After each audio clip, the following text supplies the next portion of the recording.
Bismillahirrahmanirrahim. Assalamualaikum warahmatullahi wabarakatuh. Perkenalkan, nama saya Ditya Syahbana dari Koas Fakultas Kedokteran Gigi Universitas Muhammadiyah Surakarta.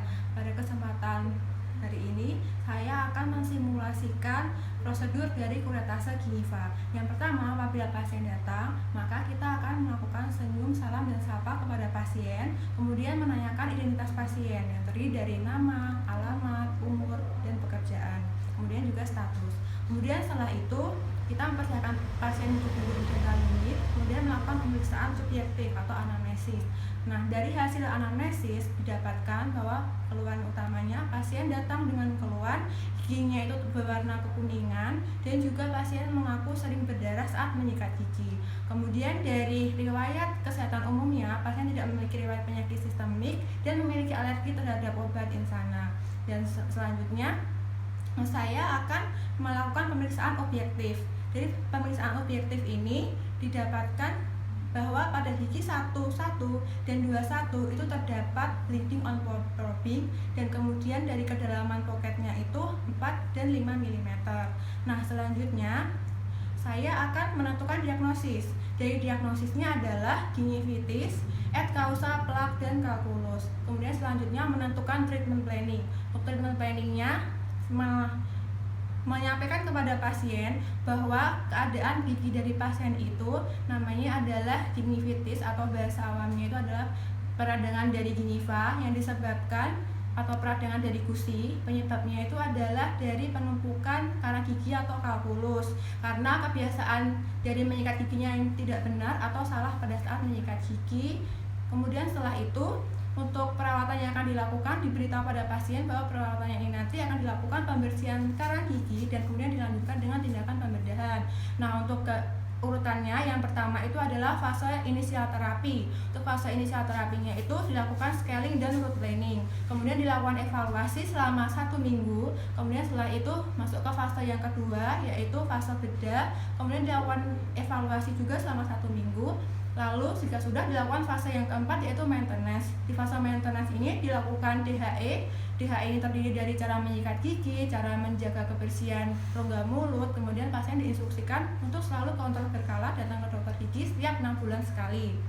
Nah, selanjutnya setelah pasien diberitahu prosedurnya, maka pasien menandatangani informed consent atau persetujuan tindakan medis. Selanjutnya menjelaskan prognosis pada pasien. Untuk prognosisnya adalah excellent dikarenakan pasiennya kooperatif, kemudian tidak ada kerusakan tulang, kemudian tidak ada penyakit sistemik. Saya akan mempraktekkan mencuci tangan menurut 6 langkah WHO. Di sini saya akan menggunakan hand rub. Untuk prosedurnya itu selama 20-30 detik. Caranya yang pertama adalah tuangkan hand rub ke telapak tangan terlebih dahulu. Kemudian gosokkan telapak tangan secara merata. Kemudian gosok punggung tangan kanan dan kiri. Kemudian gosokkan sela-sela jari seperti ini. Kemudian gerakan mengunci. Setelah itu gosok ibu jari kanan dan juga yang kiri. Setelah itu kuku jari, sama kanan dan kiri juga. Prosedurnya telah selesai.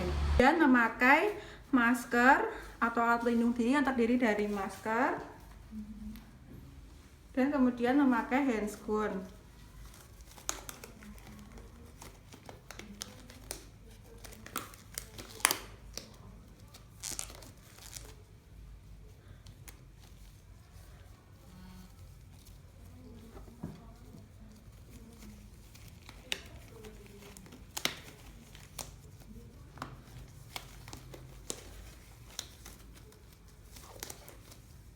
Selanjutnya, saya akan mempersiapkan alat dan bahan yang akan digunakan, yaitu nerbekken, kemudian kaca mulut, pinset, sonde, ekskavator, kemudian ada kuret universal, lalu wood stick, semen spatula, dan ini periodontal probe yang universal. Selanjutnya untuk bahan yang digunakan yaitu salin, kemudian alkohol 70%, lalu iod gliserin, larutan anestesi, spade injeksi, fluid irigasi, metronidazole gel, kemudian suction, povidone iodine, cotton roll, cotton pellet, tampon, glass plate, dan juga periodontal pack. Melakukan pengaturan posisi pasien dan operator. Untuk operator duduk di kanan depan pasien, kemudian pasien didudukkan dengan posisi semi supin, yaitu membentuk sudut 45 derajat terhadap lantai. Selanjutnya saya akan melakukan pengukuran poket. Untuk pengukuran poket menggunakan periodontal probe universal. Caranya adalah probe dimasukkan ke dalam poket.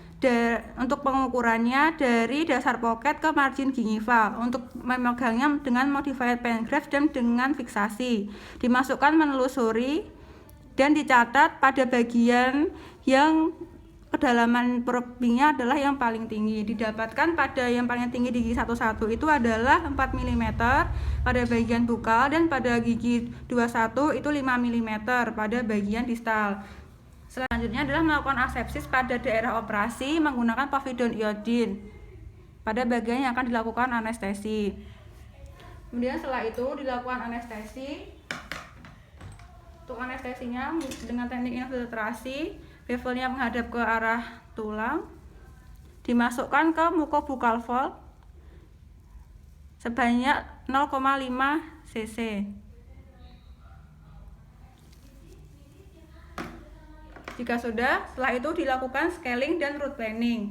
Kemudian setelah itu dilakukan kuretase. Untuk kuretasenya ini menggunakan kuret universal, atau pada gigi anterior bisa juga menggunakan kuret Gressy nomor 1, 2, atau 24 atau 34. Nah, kuret dimasukkan ke dalam poket dengan cara memegangnya adalah modified pen graft dengan fiksasi. Dilakukan fiksasi menggunakan jari pada tangan kiri, dimasukkan sampai ke dasar poket. Untuk gerakannya adalah horizontal stroke.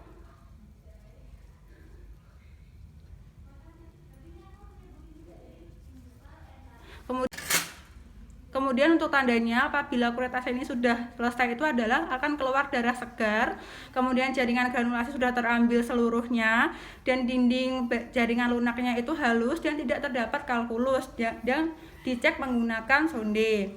Setelah itu dilakukan irigasi. Untuk irigasinya menggunakan larutan salin.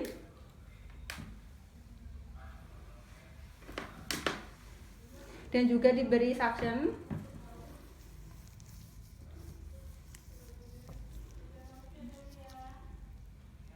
Dilakukan irigasi pada bekas yang sudah dilakukan operasi. Setelah itu dilakukan kontrol perdarahan menggunakan tampon, ditekankan pada daerah operasi selama 2-3 menit agar terjadi pembekuan darah atau hemostasis. Setelah itu dipastikan daerah operasinya sudah kering, maka dilakukan aplikasi metronidazole gel ke dalam sulcus gingiva.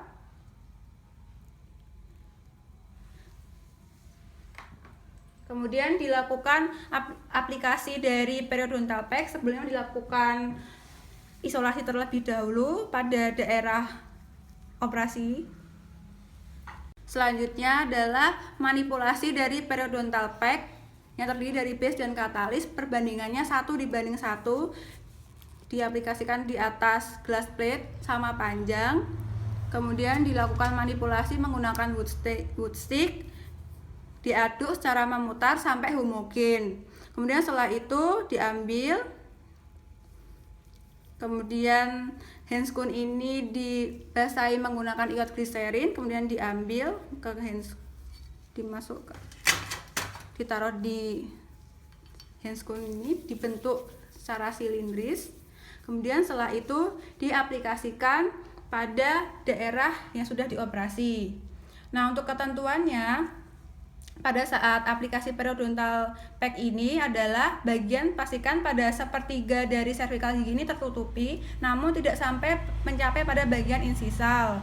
Kemudian bebaskan dari frenulum dan juga bebaskan dari mukosa tidak bergerak.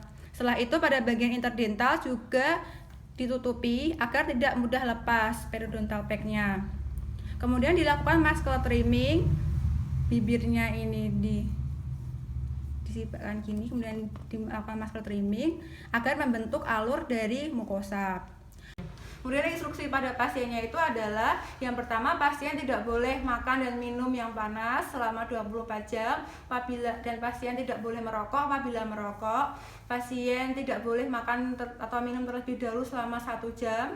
Kemudian pasien tidak boleh makan makanan yang lengket dan selalu menjaga kebersihan rongga mulutnya dengan cara menggosok gigi 2 kali sehari. Dan pada bagian yang telah dilakukan operasi itu tetap dilakukan menyikat gigi pada bagian insisalnya. Selain itu pasien harus kontrol 7 hari kemudian. Kemudian pasien juga diinstruksikan untuk minum obat sesuai resep. Untuk obat yang saya berikan adalah yang pertama ada antibiotik. Untuk antibiotiknya adalah amoksisilin, jumlahnya 15. Untuk sediaannya 500 mg.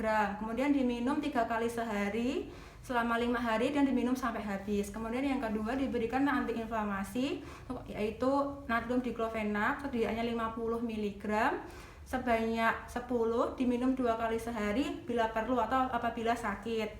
Setelah itu pasien ditanyakan apakah masih ada yang kurang jelas atau masih ada yang perlu ditanyakan lagi. Jika sudah tidak ada, maka perawatannya sudah selesai. Pasien tetap dianjurkan untuk kontrol 1 minggu kemudian, dan juga selalu kontrol berkala ke dokter gigi setiap 6 bulan sekali. Terima kasih. Selanjutnya operator melepas handscoon dan juga masker.